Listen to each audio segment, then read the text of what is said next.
ক্লাসরুমে একটা রাজনৈতিক প্ল্যাটফর্মে বক্তব্য রাখেনি। সেই সময় এই কলেজে নেতৃত্ব দিত আজকে আপনাদের গভর্নিং বডির সদস্য আমার দীর্ঘদিনের সাথী আনোয়ার সাহেব।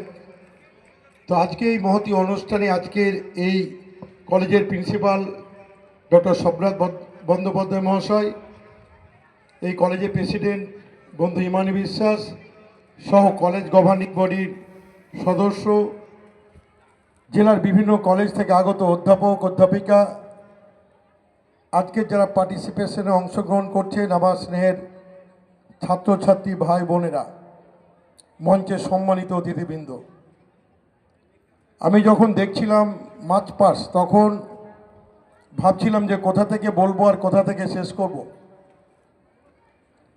আজকে আমরা বিশ্বায়নের যুগে এমন একটা জায়গায় চলে যাচ্ছি, আমাদের মধ্যে খেলাধুলার চর্চাটা প্রায় অবলুপ্ত হতে চলেছে।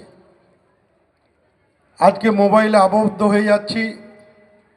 আমাদের স্কুল থেকে কলেজ বিভিন্ন জায়গায় ফিজিক্যাল এডুকেশনের একটা সাবজেক্ট আমাদের শরীরচর্চার জন্য রাখা হয়।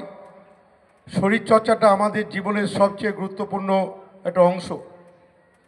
আমরা পুঁথিগত বিদ্যায় যাই অংশগ্রহণ করি না কেন, যদি শরীরচর্চা না করি, শরীর যদি ফিট না থাকে, মন মানসিকতা আপনার ফিট থাকবে না।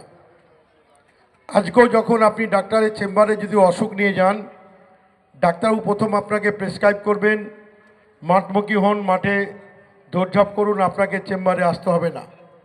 তাই আমাদের সুস্থ থাকার জন্যই আমাদের এই গেমস স্পোর্টসের মাধ্যমে নতুন প্রজন্মকে মাঠমুখী করার লক্ষ্যই আমাদের অংশ।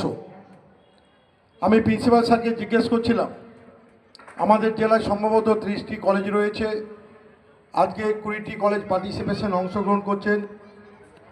তো আমি অংশগ্রহণকারী ছাত্র এবং ছাত্রীর সংখ্যা প্রিন্সিপাল স্যারকে জিজ্ঞেস করছিলাম, তো বললেন যে